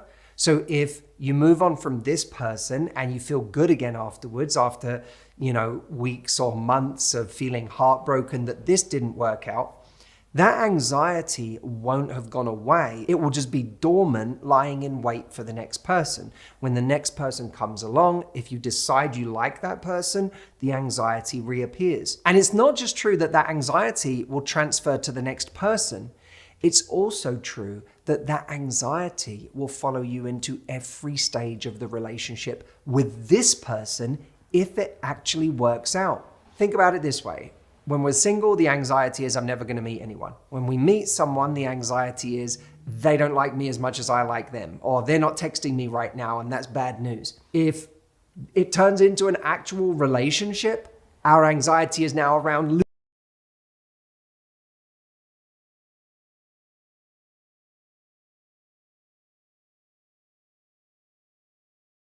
There we go.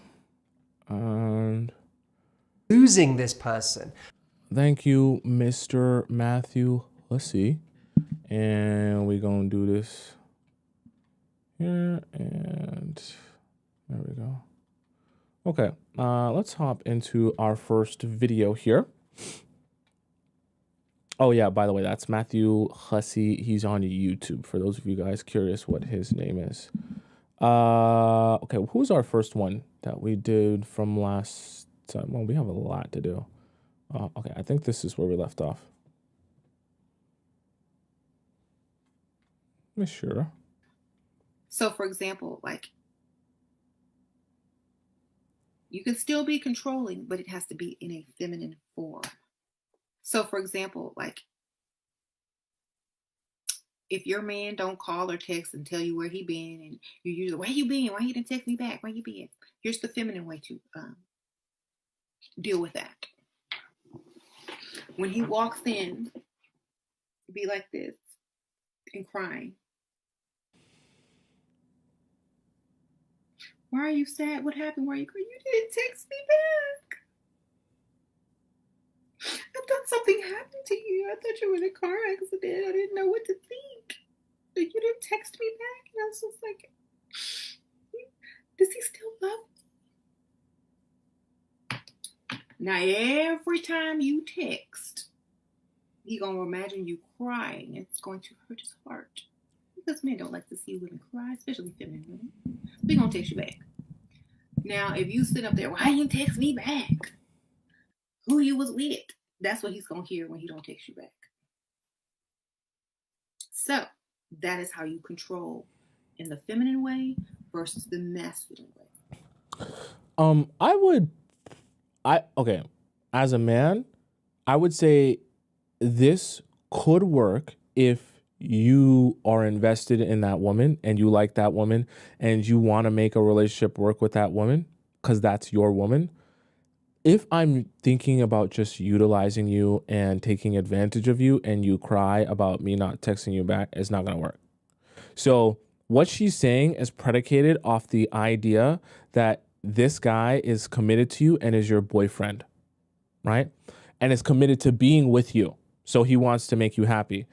If he's not committed to being with you and making you happy, this doesn't work at all. So if you're thinking to yourself, oh, what Shira said must be true, so the next time my man doesn't text me back, I'm gonna like send him a video of me crying and bawling my eyes out because he didn't text me back. Absolutely not. Absolutely not. You will get used and taken advantage of so crazy, it's not even funny. It'll make your head spin. Okay? Don't do that. Me personally, if I was advising you, I wouldn't ever advise you in any scenario to be crying because you're trying to get a man to like, let me phrase this the right way. Crying should be reserved for something you really like, it really hurts you, and it's because it actually impacts you that way. I think that if you cry, especially for crying about attention or attention from him, it sends the wrong message. So I know she's just giving an example, but I personally think if the example is crying because he doesn't text you back, you're going to send the wrong message that your attention of me and towards me and your validation towards me is so important that I will literally start crying if I don't get that from you. That's not a good precedent to set ever. So I get the concept of what she's talking about, but the example that she gave with the crying because he didn't text you back, that you don't ever want to be crying because you need or want more attention. That just screams, I'm very insecure. Are you following me? Okay. 3 ways to get past the talking stage. Number 1, be direct. If you're looking for a girlfriend, let her know. If you're looking for a wife, let her know. If you're looking to smash, let her know. The reasons why most dudes get caught up in fatal attractions and never end in chaos because they lie about their intentions. Be straight up with your intentions and let the woman get in where she fit in. Either she could fall in line or get left behind. Number 2, take initiative. Always take initiative when dealing with a woman. Always take initiative when setting up the first date. Don't ask a woman, where would you like to go? You tell her where y'all going. Women like a man that's assertive. Women like a man that takes charge. How you gonna be a leader if you can't take initiative? Number 3, be honest. The biggest flex you can have when it comes to women is to be honest. That way she's not being led astray when it comes to anything. She knows what it is. She knows what she's getting herself into. It's her decision if she wants to stay or not. When you keep it 100 with a woman, she will always give you ultimate respect. Your world will be a lot easier if you just tell the truth. Like, share, subscribe. Which one of you wants to date him? One of y'all should date him, as you know. I mean, his advice is not wrong, right? He's teaching them to lead, take initiative, plan the dates and things like that. All things that I'm sure most of you want. So, any of y'all want to date him? One of y'all should date him. He's got the right mindset, and I'm pretty sure he's at least one of y'all type. There's like 1,000 of you in here. He's at least one of y'all type. Okay, so maybe one of y'all be sending me his videos. So one of y'all might have to date him. Okay, so just keep throwing that out there for you guys. Okay. In order for someone to fall in love with you, they have to be thinking about you. Send them an accidental voice memo that is just this sound.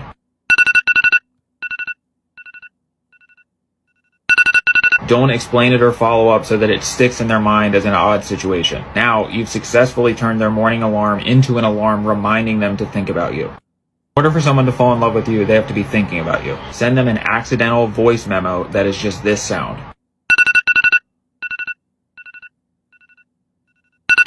Don't explain it or follow up so that it sticks in their mind as an odd situation. Now, you've successfully turned their morning alarm into an alarm reminding them to think about you. In order for someone to... I like using TikTok as a tool. I really do. I think it can help you. YouTube as well can help you search things, discover things, get new knowledge, right? Like some of you are here learning new knowledge about relationships. But you also have to understand that in the process of, getting new knowledge, especially through different sources, sometimes the knowledge that you get is not necessarily always going to be useful. In my own estimation, I don't think it really serves you to be thinking about how you can send someone an alarm that they'll associate their iPhone alarm. First of all, this applies to iPhones because people with Androids don't have that alarm, to get someone to think about you by sending them this. Let's just hope this is a joke, and I'm just, he's being facetious. He's this is what's the word I'm looking for? It's you get my point. It's just a little jokey joke. He's As making I a get joke. older, my perception of marriage has absolutely Satire. That was the word I'm looking for. changed. Like, I am absolutely not getting married if it doesn't make sense. Like, if the general vibe, the general sentiment isn't, you would be stupid not to marry him, I am not marrying him. I am not going to get married for the sake of checking off a box. I am not going to get married for the sake of keeping up with the Joneses. I am not going to subject myself to a life of misery by choosing the wrong man to have children with. I am absolutely not doing it. Like, I don't care how old I am. If it's not right, I'm not doing it. If God wants me to get married, if God wants me to have children, he will bring me the right man. I just think who you choose to marry is one of the biggest decisions of your life. And if it's not a fuck yes, absolutely, this makes so much sense, oh my God, I'm not doing it. I want no fucking parts. I have seen, seems like a death sentence. No one is going to bully me into marrying a man for the sake of getting married and for the sake of having children. It's not going to happen. If it's not right, I'm absolutely not doing it. I don't mind this mentality. Okay, she curses a lot, but it's okay. I don't mind this mentality in terms of saying to yourself, bringing a level of seriousness to just overall your relationships, because the guys you date are supposed to be the guys you end up, eventually getting engaged to, which are supposed to be the guys you end up marrying, which is supposed to be the guys you end up having children with. So there should be a level of seriousness to even just dating that you bring, because when you go out on your dates, you're kind of like exploring the different people you might eventually make your life partner. So that's a big decision. And if you're too focused on having fun or just being in the moment, you won't be thinking about how those qualities affect the future of your relationship. And that's part of the problem. The fun and, just being in the moment can take so much of a front seat in your relationship that by the time you get 2 or 3 years down the line, you're thinking about how to change the person into someone else, because you're realizing some of their qualities aren't sustainable for a real relationship. They were good for fun, but when it comes to being a husband or a father, you're like, oh, those aren't qualities I want if we're in that part of our lives. But you should have been thinking about that when you were in the fun part of your life, unfortunately. In your car, go to a nearby parking lot, find a car that has dents, dings, scratches, get a note card out, okay? On that note card, put his name, the phone number, and say, sorry for the dent, place it on the windshield, and drive away. And then have a glass of wine. In your car, go to a nearby parking lot, find a car that has dents, dings, scratches, get a note card out, okay? On that note card, put his name, the phone number, and say, sorry for the dent, place it on the windshield, and drive away. And then have a glass of wine.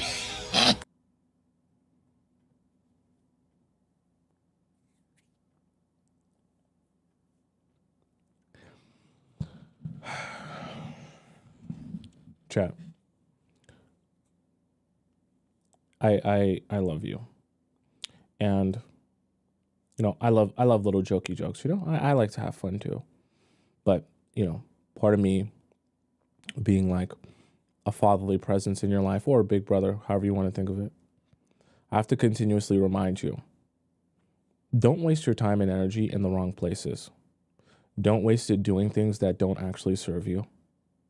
Spend 100% of your time and energy serving yourself, doing things that make your life better, your quality of life better, make your relationships better, and grow your happiness. Okay? I get it. We all love revenge. We all love getting back at people who hurt us. We all love getting the one up on someone, or making them feel how we felt, or making them feel how garbage we felt. But you have to realize those things don't actually serve you. They may make your ego better, okay? They may, make you, have a little bit kick, like a cheap thrill. But they don't actually serve you or your happiness. Okay. I want to help put you in the right direction to serve your happiness. And your happiness is spent focused on things that actually matter. Not getting back at the random ex by putting his name on a dent so that Let's go on to the next one before I start ranting.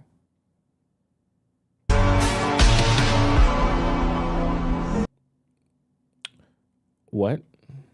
That letting go of something or someone is the truest form of love. There's a saying that people often use, and it goes like this: if you love someone or something, let it go.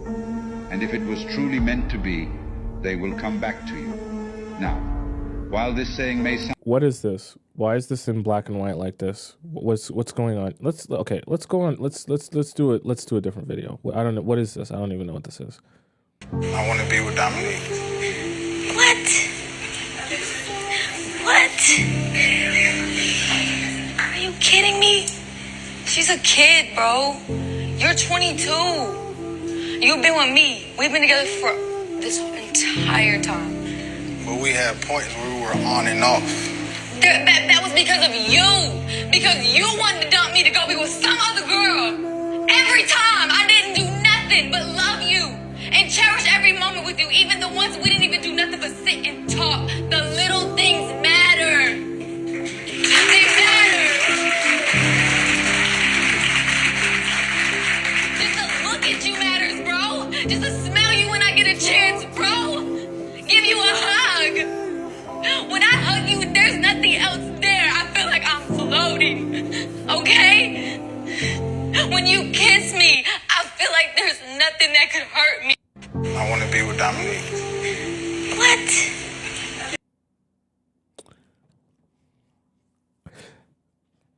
Life is not a movie. It's not a movie. It's not an episode of Euphoria. These speeches are great, come from the heart, and I know she's really speaking what she feels, right? Assuming like this is like really happening. It's not, because it's Maury, so you never know how things could be staged. But I know that telling a man all the things that he's done for you feels like the right expression in the moment. But honestly, and this is kind of a representation of real life, after she says all of this, her whole soliloquy, it's beautiful, right? It's on camera. It's like her whole love story. He's still going to walk away and choose the woman that he wanted in the first place. So what's the point? My point being, if a guy shows you he doesn't want you the first time, right, or the second time, just allow him to walk away, right? Let them go and be happy with their choice. In fact, aid them in making their choice. If a man says, yo, I'm thinking about being with this woman instead because I'm starting to, I'll make it easier I'll drive you there. I'll drop you off. I'll give you a bus pass. I'll pay for your Uber to transport all of your stuff and belongings over to her. Please be with her, be happy with her, and live your best life with her. It's funny too, because sometimes people will do this thing where they'll try to be like, oh, I'm unsure about us. Maybe I want to be with someone else instead. Then when you encourage them to go, they'll be like, wait, you were supposed to fight for me. Wait, you were supposed to tell me no. You were supposed to beg me. No. I'm not begging you to stay nothing. I'm gonna beg you to stay when I know what I'm bringing and I'm begging you and you're telling me you don't want, go ahead. Don't tell me you don't want to be with me for me to beg you. Go and be with the person that you said you wanted to be with. Oh, it's not that fun, huh? Oh, it's not that good over there, huh? Oh, well, that's too bad. You used to stand on what you said you was about, right? And you have to understand that the best thing for you to do, if you really want someone to feel it, push them and make it easier for them to go. Then they'll start wondering, did you ever even love me, right? Did you ever even like me as well? Okay.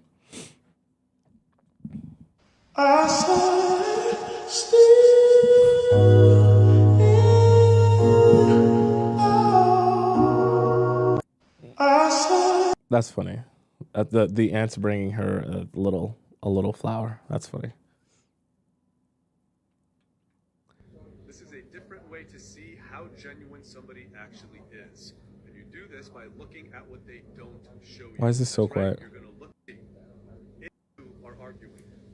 If they lack emotion, Okay, this is too quiet. We can't do this. The audio's not good on this. We'll do a next one. Do you know how embarrassing it is to be crashing out over a loser? Please don't tell me you're crashing out over the man that you didn't even like in the beginning. Please don't tell me you're crashing out over a man that you were going 50-50 with. Please do not tell me you're crashing out over a man who breadcrumbed you and barely gave you the bare minimum. When you crash out over people, you don't realize how much power you are giving them over you. Because you are giving them an emotional reaction, they are able to take that and run with it. So we don't crash out over losers around here.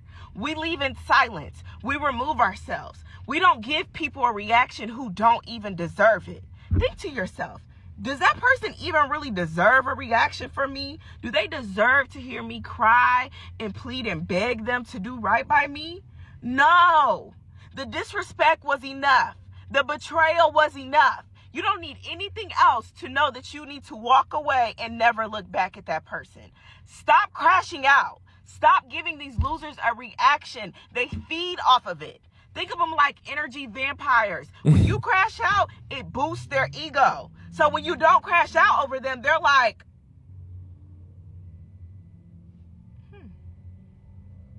she must have never liked me. And you're damn Skippy right. I never liked you that much. I never liked you enough to crash out about you. I never liked you enough to risk my mental health and my sin. F you in the ship that you came on. Okay? So, moving forward, we remove ourselves in silence. We don't give people reactions that they want out of us. We don't give them the satisfaction of knowing that they effed us over and that they won in the end because we threw a tantrum. You're grown. Stand up. No more. Get a grip. Dust yourself off. It's good. I tell you guys this all the time. Crashing out doesn't serve you whatsoever. Doesn't put you in a better position. In fact, it puts you in a worse position because then you start to feel icky about crashing out. And it just spirals you down deeper and deeper, and you're trying to recover. So you're doing more things to try to recover yourself from crash. It's just all very, very, very bad. Very bad. Very bad. Okay. And I don't want that for you guys. All right. Let's move on to our next segment here. You guys should know what's coming up in our next segment. It's a very special segment. It's an amazing time. It's a special time. It's a time where you're going to laugh and you're going to cry. Don't look at your watch. Don't look at your clock. Don't look at your phone. And don't look nowhere else in your home. If you don't know the time, I'm going to tell you the time.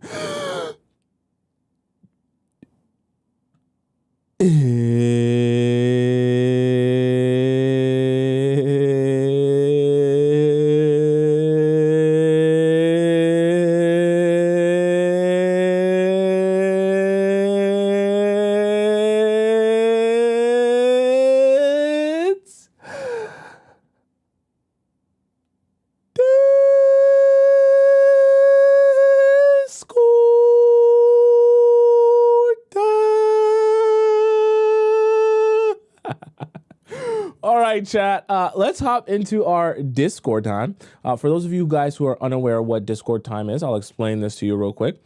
Discord time is essentially where all the amazing members of our Players Club community get an opportunity to ask me a question about their relationship or their situationship, and I answer it live on the show. Now, I'm going to explain to you the different ways you can submit your question. First, we have our free section in our Discord section. You can go over there through the link in my bio on TikTok or the link in my description, click where it says Players Club Discord, and you can drop your question into our free relationship advice section. Now, I'll warn you, obviously, these questions here that are highlighted, these are questions I haven't yet read on the show. So it's going to take me probably about a week or so to get to your question if you ask it today. Now, if you're too impatient to wait so long to ask your question, you can also go for our second option here, which is our premium relationship advice forum section, where this is like a skip the line pass. So for those of you who don't want to wait that long, this is like the 24 to 48 hour questions because I do all of these first before I go into our free section. So you access this by donating to the show. So the way you donate to the show is by going to the link in my bio on TikTok or the link in my description, click where it says premium relationship advice, and then you're going to donate to the show. While you're donating, it's going to prompt you to put in your username in Discord and the title of your question. Then on my phone, I get a notification and I can see that you sent in a donation and I can see that that's your question. That way it verifies to me that you're not in here without being supposed to be in here, okay? And then you can send your question in and you get to skip the line that way. So if you want to submit your question that way, you can. Now, we also have our private relationship advice forum, which is in our Discord there. It's also available in my links, in my bio and in my description. Click where it says private relationship advice, and you can submit a question to me that doesn't get played on the show or shown to anyone except for me. I see it, you can submit it to me, and then I answer it via a voice message and I send it back to you to your email, okay? So that's a private version of relationship advice if you want to get my opinion or my advice towards you without having your information all on the show, okay? Let's go into our first question here in our premium section, and our first question comes from, where did it go here? NS25, okay? So let's see what NS25 has to say. Okay. All right. So the start of this question, dating for a year with no pineapples. I'm 30. I've been exclusively dating this guy who's 22 for just under a year now. He's not my type, but we work together in different departments. And he pursued me so much that I ended up agreeing to go out with him. At the beginning, it took some warming up to him. He even asked me to go back to his house on the first date, which I wasn't happy about, and he apologized. Okay, never go back to his house on the first date, never. We are very different. I'm Muslim, and he is anti-religion, aka an atheist. And also, he's white, and I'm Kenyan, so culturally, we struggled. Example, him not understanding that I can't be out late every night. I still live at home with my dad. Okay. However, he's been consistent this whole time, planning a date every weekend, sometimes even twice a week, and being really attentive, caring, and patient. I ended up falling for him as I've never had a guy been so consistently such a gentleman and want to see me all the time. No love bombing, slow and steady. About 7 months into dating is when we physically took it further. I started spending the night at his, and he would be actual, but never pineapples. The reason is, number one, my religious beliefs, and two, if we were to make that decision, I'd want it to be with my boyfriend, and I'm a virgin, by the way. My question is, why hasn't he spoken about a relationship after dating only each other all this time? I know we're in different stages of life, but I don't understand why he's invested so much time and money into me without pineapples if he has no intention of a future with me. That's a good question. Also, the last time I stayed at his, he attempted pineapples, and when I refused, he said this situation can't progress any further for him to open up to, Further, or for him to open up to, I think you meant to say, me emotionally, if I won't allow us to make love. This is not good. I'm gonna comment on this after. I'm confused as to what I'm actually in. That's also a very bad sign. I'd be open to making things official and crossing that line, but I feel like as the woman, I don't want to ask, what are we? He should be the one to ask me to be his girlfriend without any prompting. You're 100% right, which is why I say, if you're saying you're confused, we're in a very bad place here. Is it because of my age? There's no pineapples, or did he just never have the intention for anything serious? By the way, I'm embarrassed about explaining my V as he is much younger and may find it strange. I'll be honest with you. It's one of those things where if you're an attractive woman, it's going to be a plus. If you're not very attractive, it's going to kind of like tell a different narrative, right? So I'll just leave it there. Apart from that, we have a great dynamic. He always shows and tells me how attracted he is to me. He is super mature, makes more than me, always messages first, has paid for every single date, and he's respected my boundaries from the beginning, and I respect him a lot, but we have reached a hill that I'm not sure on how to get over, okay? Would a guy treat a girl the way if he didn't have strong feelings for her? I'm confused. I feel he has deep feelings for me, but he doesn't want to express it yet because the no pineapples is throwing him off. We discussed it a little bit. I did say I want to wait until commitment, and he said he's not sure where we go from here, and he wants to keep seeing me. Okay, so NS, I'm gonna give it to you straight here. There's a couple things that I have to be real with you about. Okay, 22 for a man is one of those places where, yes, you could get a super emotionally mature man at 22, but for the most part, you're not going to be getting the fully developed men at 22. Even if they have the right mindset, they're still figuring out their life and their world. It's going to be very difficult to get a super intentional, knows what he wants type of man at 22. I just have to be real with that part, okay? I just have to be honest with you. That's leading to part of your frustration here. Now, the other thing here is I would love to ask you a question that you would answer for me. How much conversation have you guys had about, like, what does he actually envision for his life here? Like, is he thinking about, like, seeing you for this is going to sound weird. Some guys will date for the purpose of just dating. And some guys will date for the purpose of actually getting married to you. You kind of have to feel that out in the process of, like, talking and having conversation with the guy. Are you dating to just kind of date and see what you're into? Or are you dating because you're looking to find a wife? And when you find someone that fits your qualities for a wife, you're going into, this relationship, like, in the deep end. Because those are two different types of dating, if that makes any sense. If you're dating for a wife, once you find those qualities and you check those boxes and, you're building, it's very easy to say, okay, now it's time for us to be boyfriend and girlfriend. If guys are dating just to explore what they like, which is what some guys will be doing at 22, that's when you're going to start getting the men who they're not really committing to you and they're still feeling out what they want by just experiencing you. And the reason I say that is because you mentioned here in that the fact that, right, he said basically he can't take this further if you guys, right, you guys have to take it further, because if you guys don't take it further, then he's not going to be able to open up to you, is kind of what he said. I want to see if I can find it here. We're in different stages of his life. Yeah, right here, where he said the situation can't progress any further for him if you guys don't ever make love. So what that's telling me is he's still feeling out, what does he like about you? What does he not like about you? Is this working for him? Is this not working for him? And he's feeling out what he wants as he's experiencing you and experiencing this relationship.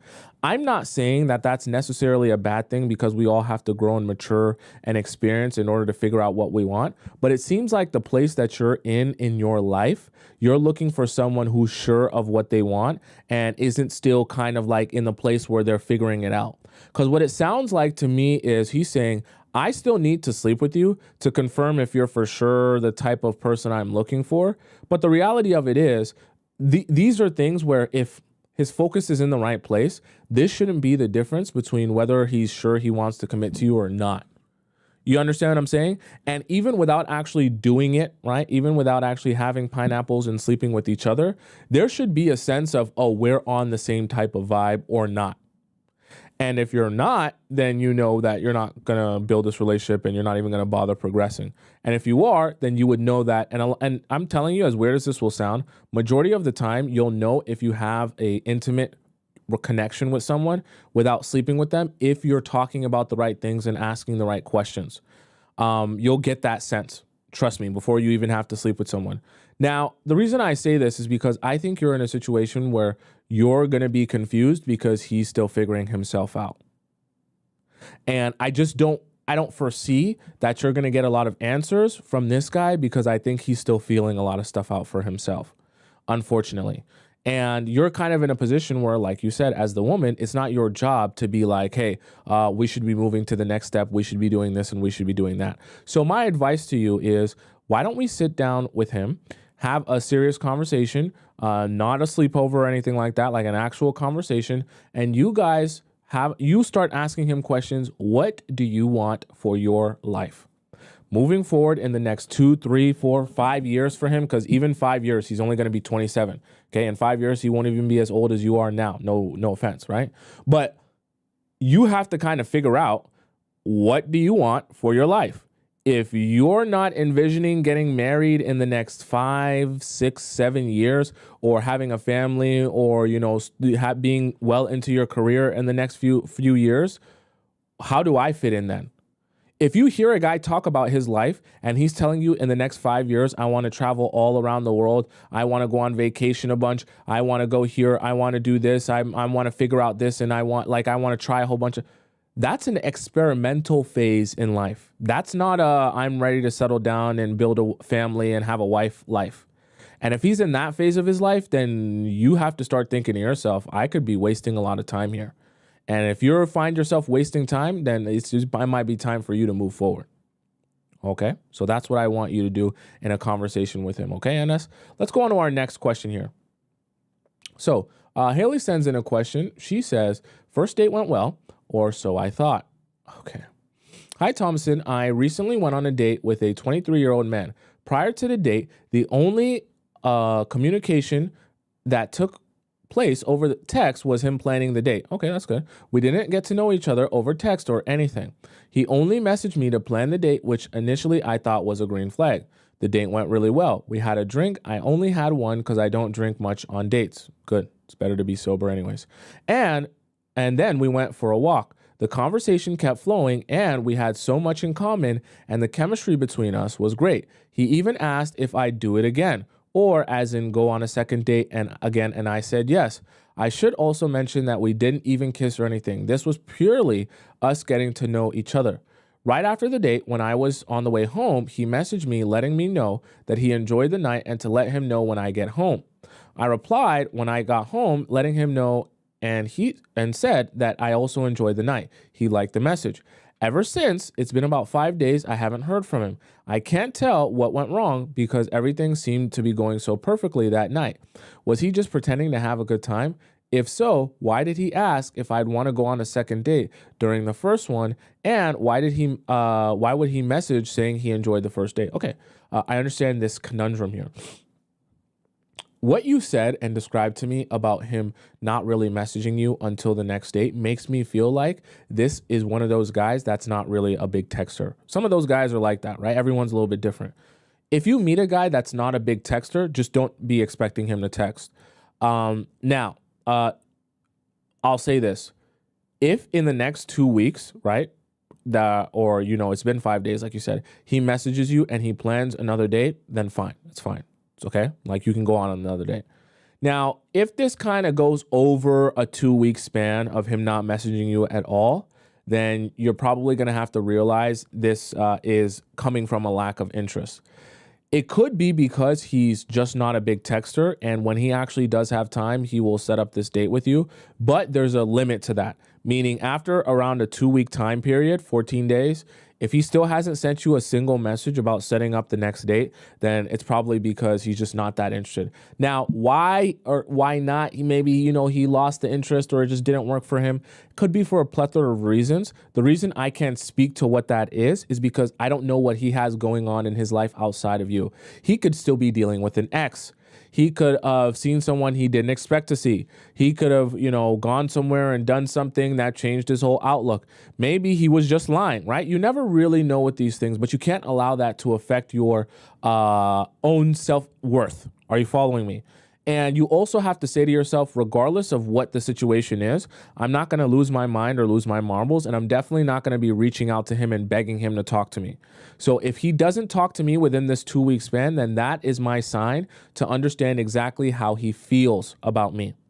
And if his feelings towards me are that he doesn't seem to care that much or can't be bothered to message me or ask me out on a second date, then so be it. And I will accept that instead of trying to, save this and turn this into something when he clearly doesn't even have the desire to make it something. Are you following me? So you're going to leave this be and you're going to wait your 2 weeks. And if he doesn't text you or message you or say anything to you in this 2-week time period, then if he messages you after that, just move on. Okay. Just move forward and don't even bother messaging him back, because if he can't even say anything to you within a 2-week time period, then that means he's not really that invested. Okay. Let's go on to our next question here. Our next question comes from Frenchie. Frenchie says, urgent, need help today. Thanksgiving is tomorrow. Okay. Thanksgiving coming up. Y'all have some stuff to do, some people to hang out with. Okay. The donation has been sent. I have a screenshot if needed. Oh my God, Tomisin, I need your help so badly today. He effed up right before meeting with his family. Okay. Wow. Okay. Urgent on the holidays. We might have a lot of these this holidays because it's the first holidays of the Players Club. Me, I'm 26 and he is 29. We are boyfriend and girlfriend for 3 months. I'm meeting his family for Thanksgiving. They are flying me there. We are leaving tomorrow on Thanksgiving from LA to Louisiana. Okay, we about to eat lots of food in Louisiana. Today, this morning, he posted something on his story that was suspicious. Last night, I spent the night at his place and everything was going good. Wait, so you were there when he posted the story? Like you were at, okay. I left this morning to go to the gym and go on with my day. While being at the gym, he posted on this story this reel. See attached below. The reel says POV when I'm the rebound and I get a text from my ex saying, "Come home, I miss." Wait, let's see this reel. What's this reel? Let's see this together, okay? I want to see the reel. We're all gonna look at the reel. I want to pull up the reel for everyone in the chat. Okay, so I want to see this. What did he say here? Okay. This says, so it's a SpongeBob reel. I like SpongeBob, guys. POV, when I'm with the rebound and I get a text from my fave ex saying, "Come home, I miss you."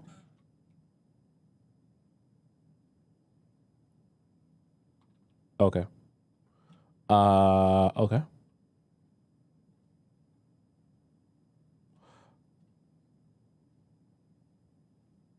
So, Thanksgiving to me, his family. Oops, let me scroll up. Then he deleted it. I'm pissed off. It's very suspicious. Did he think it was funny? 'Cause it's not funny. He told me that it was over with his ex-girlfriend. They broke up years ago and she moved out of the city for her school. In between, he had just fun girls. I have a question for you that I think you should have the answer to. Does he have a close friend story or not? Because what it's making me feel like so far is that he may have accidentally posted this onto his regular story when he meant to post it onto his close friend story, which you're not on. Or maybe he was going to take you out of and post. After applying every advice you gave us, he made me his girlfriend. He has posted me on Instagram. I met his friends, met his family through the phone. They don't live in LA. Now we are supposed to leave tomorrow for Thanksgiving to meet with his entire family. Mind you that he didn't introduce no one to them. So it's kind of a big deal, even the ex that he may have posted about. And I don't know what to do anymore because of this stupid reel. Should I still go? I'm going to confront him when I see him. Okay, hold on here. Hold on. Hold your horses.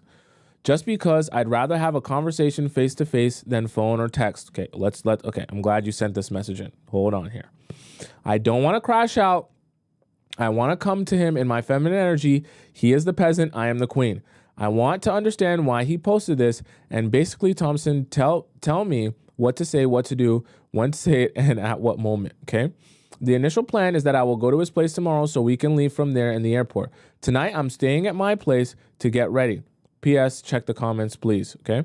I don't know if it will make a big difference, but his mom is eager to meet me. She booked for us a nice hotel room, so we have some space, some space too, to get some things organized. The whole trip is based on my likes and needs. He messed up, not his mom nor his... He messed up, so you meant to say. He messed up, not his mom nor his family. I feel like I still need to put this into consideration. That's all it says. Yes, he has a close friend story. Okay, so chat, you guys know I be knowing what the kids are doing. So that makes me feel like he may have tried to post that on he meant to post that on his close friend story, and he accidentally posted it on his main story, which is why he deleted it so fast. Now, let's get to this message. I want you to hold your horses here. We're not going to do any crashing out. What I want you to do is you're going to use this trip and this time where you're just with him as a way to get to know what's going on with him a little bit better, okay? He may or may not even know that you saw this. So you want to use this to your advantage. Like, he may have deleted it before even seeing that you saw it. You want to use this to your advantage to start asking some questions about things that you may have not even realized. Everything comes to light. So now what you're going to start doing is, okay, these are the type of questions you want to ask. I can't obviously tell you exactly what to say. Hey, you introduce yourself, talk like you regularly talk. Okay. Don't make it seem like you're up to something. Then in the process of you guys just talking about things and things like that, you ask him how his day was, what he got up to while you were at the gym and things like that, and while you were away. See if he spills the beans to you then about something going on, or just comes out and says it. Okay. Then if he still doesn't say anything about it, right? I want you to continue on conversation with him. And you mentioned here about the fact that, between him and his ex, there was just fun girls and things like that. And I want you to start getting into the conversation, ease it in here, of conversation about past relationships. Okay. So whether it be you want to bring up an example of something, or whether you want to just, say a little story that you heard or something that you've seen on the internet, right? Bring up past relationships. Then gauge if he still decides to bring it up or mention it. Okay. Now, if he still doesn't choose to bring it up or mention it, I actually think, I know this is going to sound weird, and I know this is going to sound very strange. I think that the best thing that you can do, if he still doesn't bring it up or mention it yet, this is the thing. You do not want to make the mistake of revealing your hand too early. If you're onto him, you want to stay onto him without him realizing you're onto him. So if you know that this X thing could be a possible issue or something that's going on behind your back, I want you to table this and gather more information for the next couple of weeks before you decide to pounce on this. I'm not going to tell you to go through his phone. I'm not going to tell you to go through his laptop or his computer or anything like that. But what I will say is, see if in the next few weeks you get a couple more context clues. Because what you've been, as it's going to sound weird, what you've been blessed with is the place to pay attention to, right? You know his ex. You probably know where she's from. You know what area she lives in. You know who her friends are. And you know kind of like the gist of their relationship. So now you have a place to look for clues. You're just going to observe if anything in this particular area where you should be analyzing or observing, anything changes or is weird or is strange in that area. Because now you know the place to be looking for things. Keep that to yourself and continue observing for the next 2 weeks and see if anything else strange occurs. As you gather this information, then once you start seeing something that's a very clear red flag, you pounce on it and then you show him that you've caught onto him. Because the worst thing that can happen here is that you bring this up too early before you really have any real information and he doesn't tell you anything, but you feel like there's something for him to tell you, but he hides it from you. And now you're thinking about, damn, like I don't have anything to go off of. I don't have a way to break up with him because I have no real information. But I also feel like he's not telling me the whole story. So you have to realize if he doesn't come out and tell you it, it's probably because he's trying to hide it from you. So calling him out is probably not going to do you any good because even if he lies about it, what can you do? I saw you post a story. He could just say it was a complete accident. I didn't mean to, right? Now, okay. I'll give you a little side note. This is a little bit toxic. I'm not even going to recommend you do this. I'm just going to give you a little bit of a side note.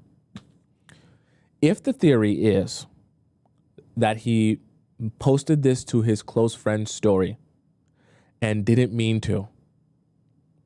It's going to sound toxic. Maybe if he has a friend that you're close with or cool with, all you have to do, because you're making the assumption this was posted to the close friend story, meant to be, send one of his boys a message and ask him, I'm just curious, did so-and-so post to his close friend story? And see what his friend says. Someone that you know would be on this story, right? Because he likes to share things with them and talks to him all the time. If that friend says yes, then you've more than likely confirmed your suspicion that he accidentally posted this to his main story and meant to post this to his close friend story, okay? Someone said, oh, but his friends are going to lie from him. This is exactly why you don't go into detail and say, did he post a SpongeBob meme about talking to his ex? Okay? And this is where, okay, you want to get slick? You can make up a story about something glitching and you're just like, wait, I can't see his story. Did he post something on his close friend's story? Or it glitched for me? Whatever the case may be. You make up something just to get an idea of if he posted something in his close friend story and you leave it at that. Okay? Right? Now, that's like a little side note you can do if you really want to be sneaky. It may or may not work. Yes, maybe his friend might lie to him, but also his friend might be stupid enough to just tell you the truth. Okay? It depends. It depends on how smart or stupid his friends are. But my main piece of advice for you is to allow yourself to gather more information. Okay? Right? Someone said let him feel secure. I would also advise that, because anything that tips your hand too early might put you in a position where he knows exactly that you're onto him.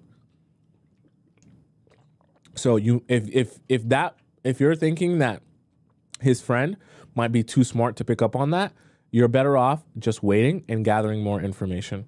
Okay? Right? Someone said that it's obvious he meant to post that to his close friend story. There's not really another explanation.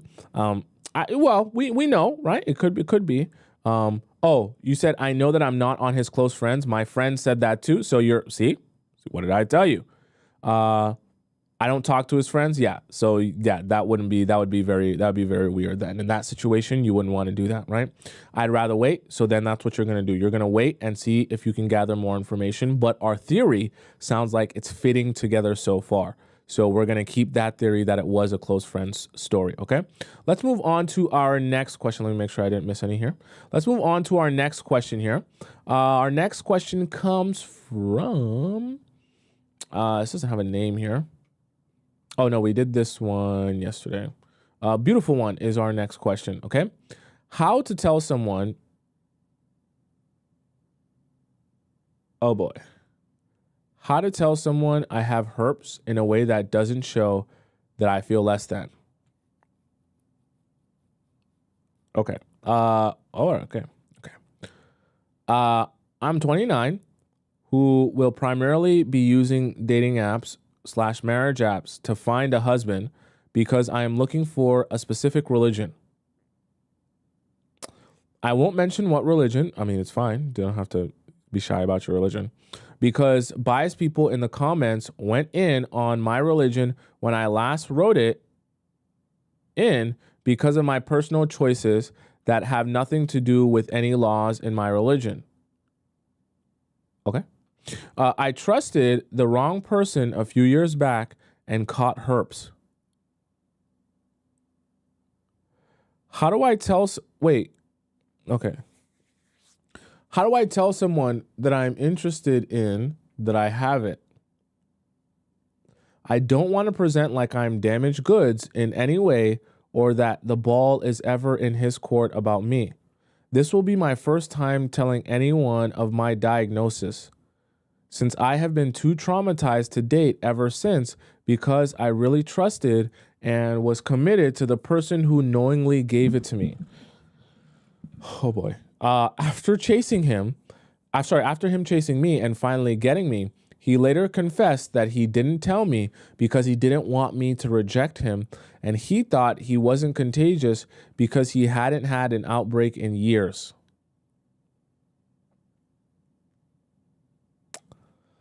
It was the biggest betrayal I have ever experienced. We had pineapples 10 plus months after I agreed to give him the time of day. And he told me that he got tested and had a clean bill of health. Did he show you the clean bill of health? Okay. I believed him without seeing any proof. Then what's the point of him getting proof? You don't see it.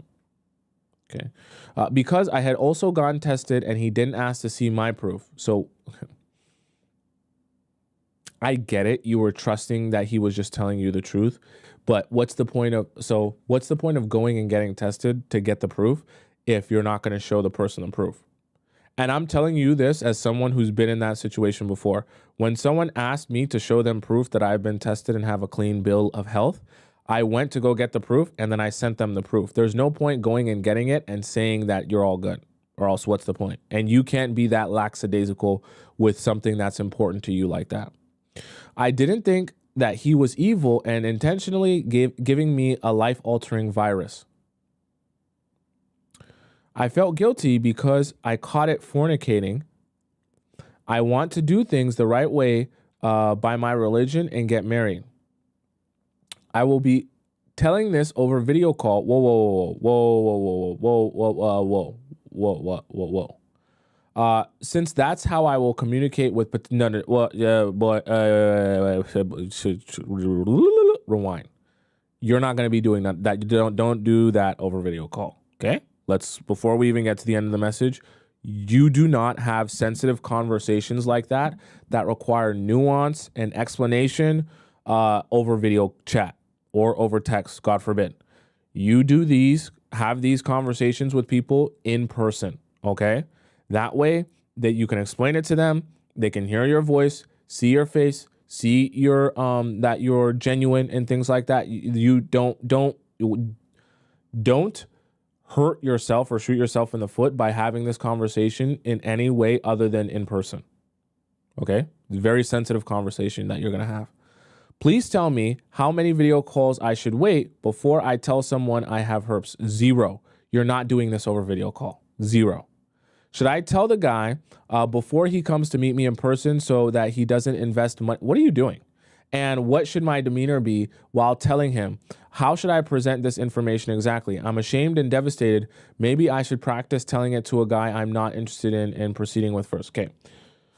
Here's the main issue here. Because of your religion and because, I'm going to make an assumption here. I may be wrong on my assumption, but I'm going to make an assumption based on what you told me. My assumption is based on your religion. It is frowned upon or not good if you're practicing this religion but have obviously slept with someone and contracted a disease, because sleeping with someone before marriage would be a sin in that religion, whatever your religion is. I'm just making an assumption. So part of you, yes, is embarrassed about getting herpes, but the other part of you is embarrassed about getting herpes because it means that you slept with someone before marriage and broke one of the laws of your religion.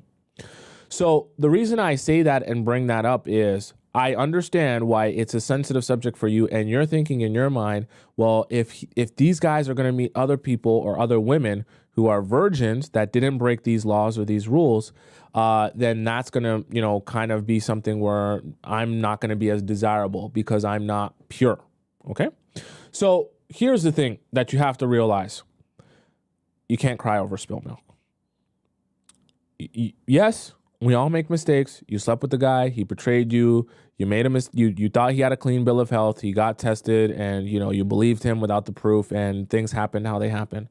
That is true. That is your life. You can't change that.